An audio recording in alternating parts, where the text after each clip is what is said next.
लौंडे की शादी करा चुके हो और हमसे उसके रिश्ते को लेकर के बतिया रहे हो।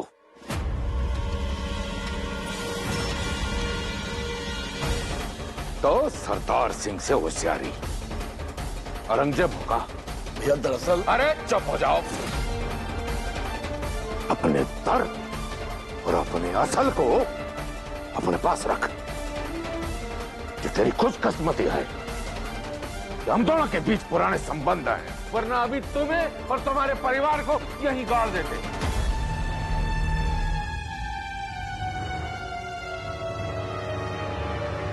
चलिए यहां से। इन ओछे लोगों के मुंह लगने से कोई फायदा नहीं। चलिए।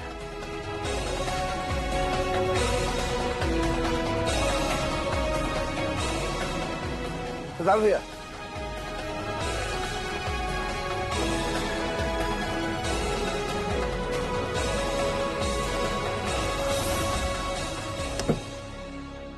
अरे सरदार भैया सुनिए तो। सरदार भैया, अरे मेरी बात तो सुनिए ना।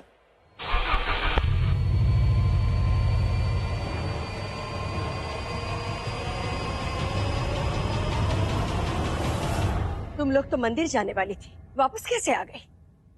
माँ जी, हमें लगा मंदिर में भीड़ होगी इसलिए।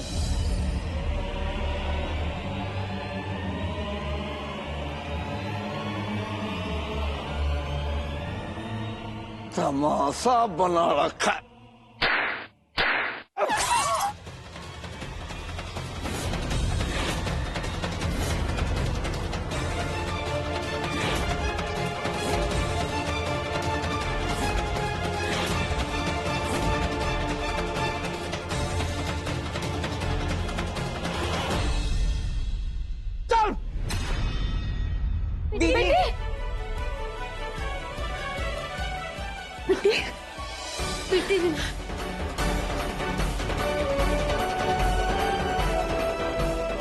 दीदी, ले जाओ उसको, ले जाओ उसको।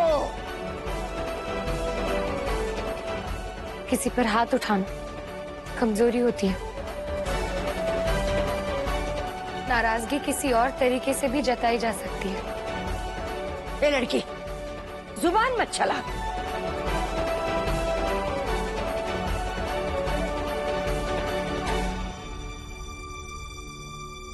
हमने कुछ कहा तो ज़बान चलाना हो गया, गलत हो गया। जो आप लोग कर रहे हैं वो सही है। आपने हमें मंदिर भेजा ताकि यहाँ आप माही का रिश्ता तय कर सके। माही ने हमसे शादी की है, हम इस घर की बहू हैं। और घर में एक बहू होते हुए आप दूसरी बहू लाने की तैयारी कर रहे हैं, और वो भी चुप चुप के। हम ये होने नहीं देंगे। हम माही की पत्नी है और हमारे रहते हुए माही की दूसरी शादी नहीं हो सकती।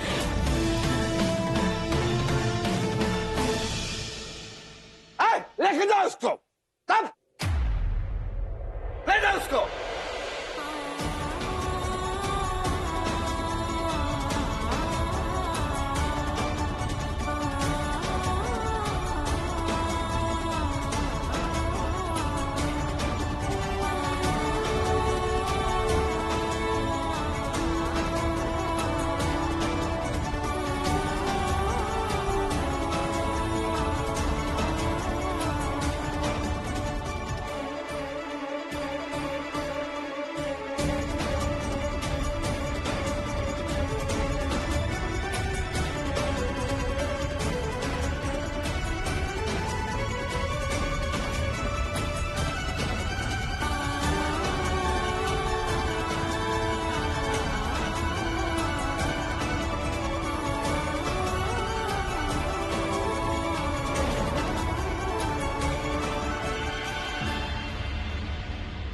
हम कहीं नहीं जाएंगे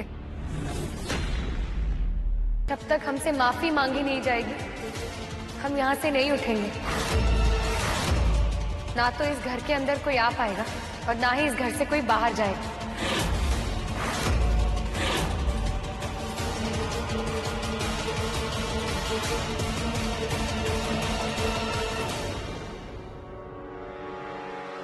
तेरी ये मजाल, आज तुम्हारा किस्सा ही खत्म कर देते हैं। ये आप रुक जाइए। आज का किस्सा ही खत्म।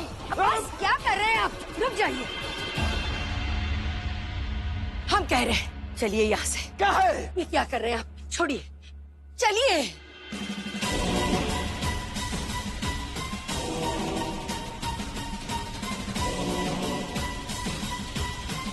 आइए।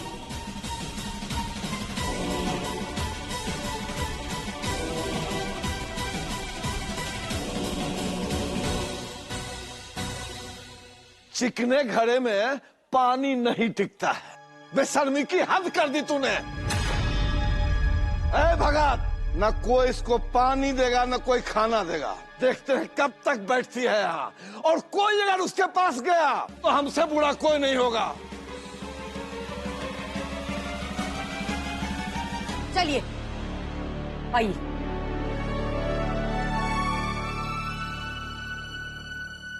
यहाँ और तमाशा नहीं चाहिए। इस सारा महिला मंडल अपना अपना कमरा में जाए।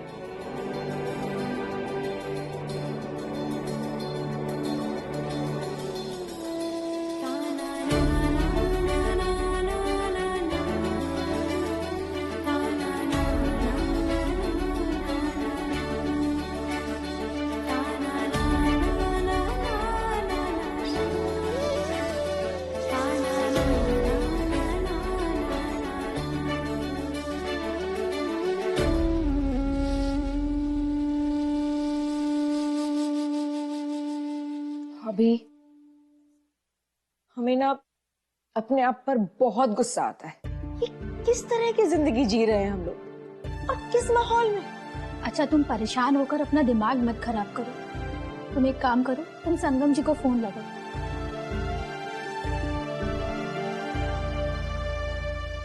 हाँ हेलो, बोलो क्या हुआ? हेलो संगम जी, आप जल्दी घर आ जाइए। क्यों, क्या हुआ? वो हम आपको बाद में बताएंगे। आप बस घर जल्दी आ जाइए। ठीक है, मैं आता हूँ। ठीक है।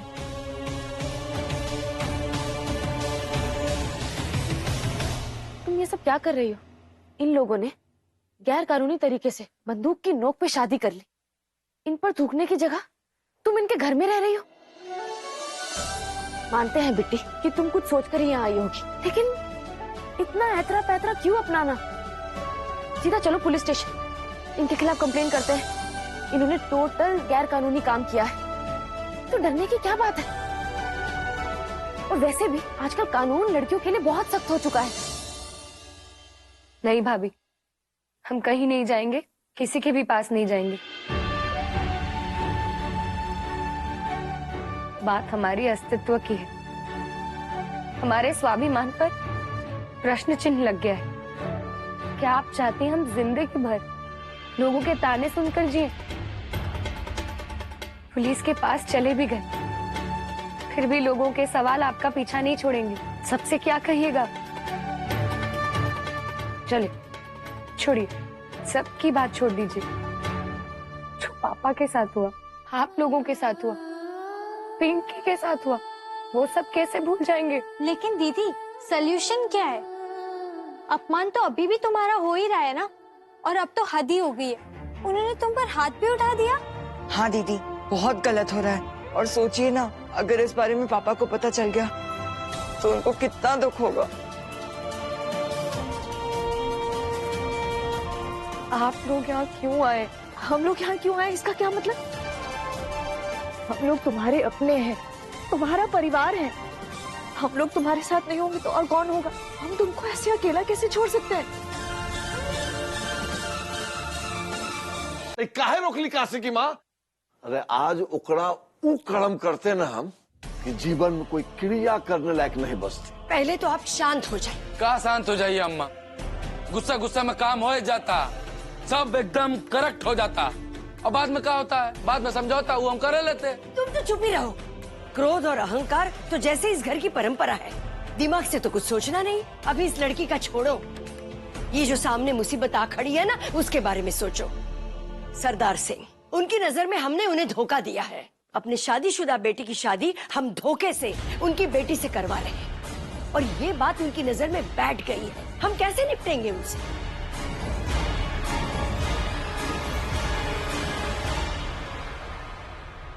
संतोषी अम्मा, जैसन जैसन हम सोचा रहा वैसन वैसन हो रहा है, लेकिन आपकी पोती बिट्टी वहां आ गई और सब कुछ गुड़ गोबर कर दिया। वरना यूं समझिए कि रिश्ता तो बस पक्का होने जा रहा था। कोनो बात नहीं, सब्र रखिए। ई होवे से मामला और मजबूत हो जाएगा। क्या मतलब?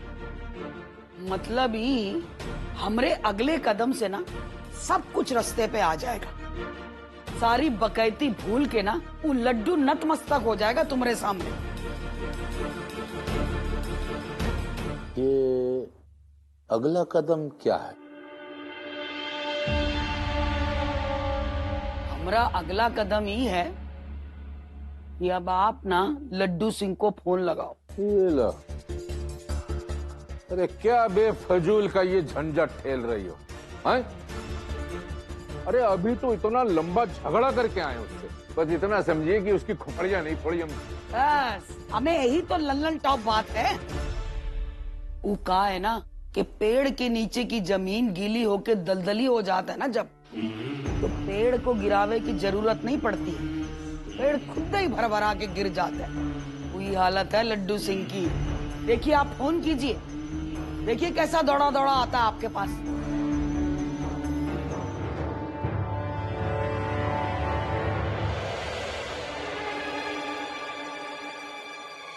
पनवाड़िन वहीं पर बैठी है एकदम खंबा ठोक के। बैठे रहने दो मेला की झांकी बन के, देखते हैं कितनी देर तक बैठती है।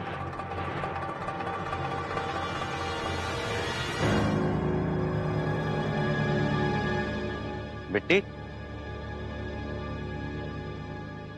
क्या हुआ? आप लोग इस तरह से यहाँ क्यों बैठे हुए हैं, घर के रास्ते में? क्षमा चाहते हैं भैया, लेकिन आपको हम अंदर आने नहीं दे सकते और आपको हमारा सहयोग करना पड़ेगा।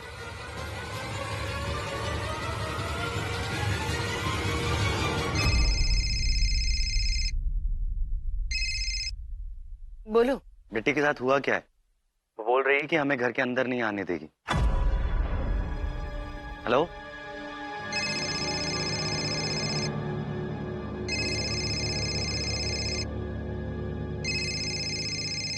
सरदार सिंह का फोन है।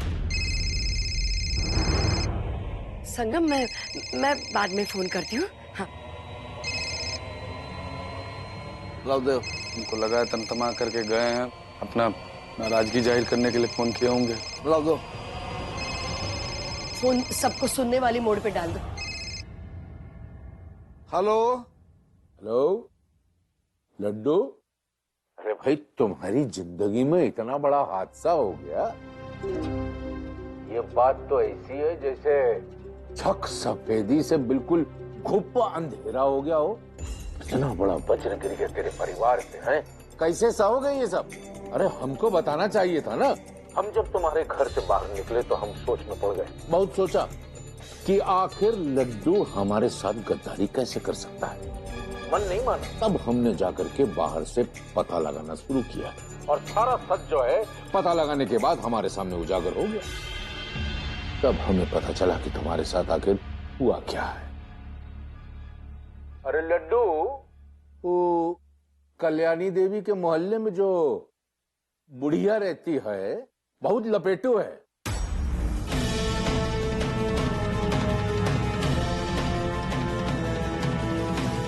तुम लोगों की जिंदगी को तो नष्ट कर दिया था उसने। अरे कितना जुल्म ढाया तुम पे। अरे तुम कैसे तोबा हो गए? कम से कम हमको बताते तो सही। सरदार भैया, हम क्या बताएं? हम तो बतावे चाह रहे थे, लेकिन आप तो मौका ही नहीं दिया हमको। क्या करते हैं? अब क्या बताएं लड्डू, तुम तो अच्छी तरह जानत हो कि जब हमारी खोपड़ियां सनकती है तो हम चारों तरफ कितना तोड़ ताड़ फोड़ फाड़ मचा देते हैं। तो हमारे बचपन की आदत है। और फिर बेटी का मामला था, ये सब सुन करके हम अपना आपा खो बैठे। अब ऐसा है लड्डू, तुम्हारी कोई बेटी तो है नहीं, तो तुम क्या जानो कि एक बेटी का बाप होने का दर्द क्या होता है। बिटिया बिटिया बिटिया बिटिया गुंजन बिटिया बिटिया बिटिया बिटिया सुनो बिटिया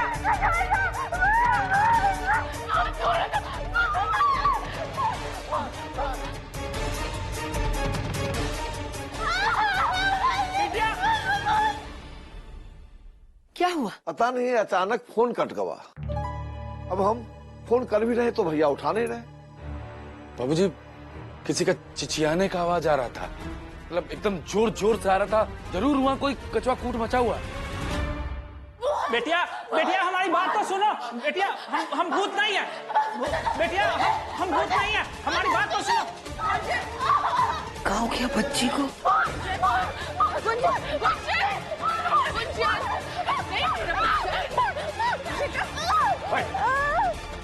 कितनी बार कहा है कि इस घर में काला रंग नहीं पहनने का, समझ में नहीं आती बात।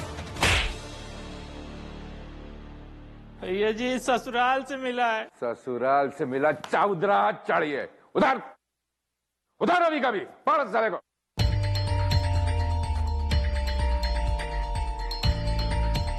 दादी, ये सब क्या ड्रामा है? सरदार कह रहा था ना कि गुंजन कोनो काली चीज देख लेती है तो उसकी तबीयत बिगड़ जाती है। कोई आदमी अगर काला कपड़ा पहने हो तो वो भूत समझने लगता है। कुछ नहीं बेटा, कुछ नहीं। देखो ये देखो कौन है, अपना ही आदमी है। देखो कोई भूत वूत नहीं है। ये देखो बंसी काका है। नहीं बेटा, कोई भूत नहीं है। देखो देखो बंसी काका है।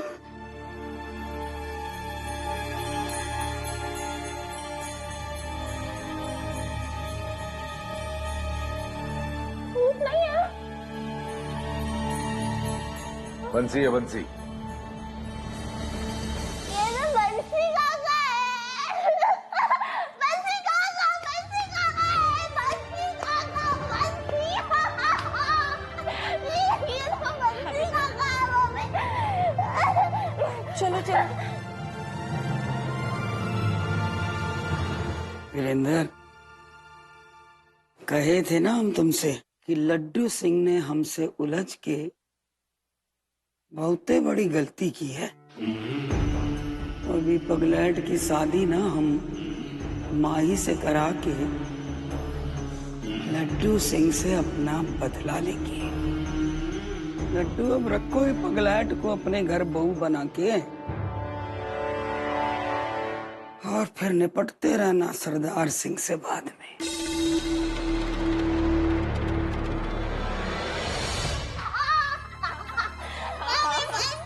बंसी काका है, बंसी काका है। चलो चलो चलो, हम अपने कमरे में चलेंगे। हाँ? चलो आजा आजा। बैठो चलो बैठो बैठो बैठो। समझ में नहीं आ रहा है कि अचानक क्या हो गया। अभी नरम होकर बात कर रहे थे, फिर गायब हो गए। देखिए फोन बजा। सरदार भैया का फोन। हेलो। हाँ लड्डू, सुनने वाले पे रखिए। भैया क्या हो गोवा? अरे वो ये कोई लड़की के चीखे चिल्लावे की आवाज आ रही थी। कौन थी भैया?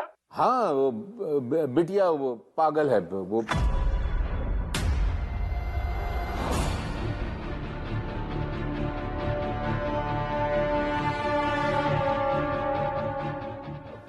पड़ोसी की बिटिया, वो मंदबुद्धि है ना, वो हमारी बिटिया जैसी है।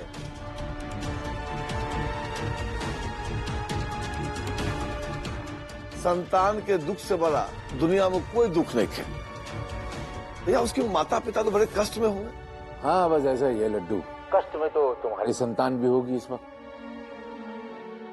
अब देखो ये तुम्हारे बेटे माही की शादी जिस लड़की से हुई है, उस शादी को तो हम शादी मानते नहीं है। अगर ये सब हमको पहले बता दिया होता तो ये सब प्रपंच होता नहीं। खैर अब जो हो गया सो हो गया, तुम टेंशन मत लो। भाई हमारी नजर में माही बेटा अब भी कुंवारा है और हम अपनी बेटी गुंजन का हाथ माही के हाथ में देने के लिए तैयार है।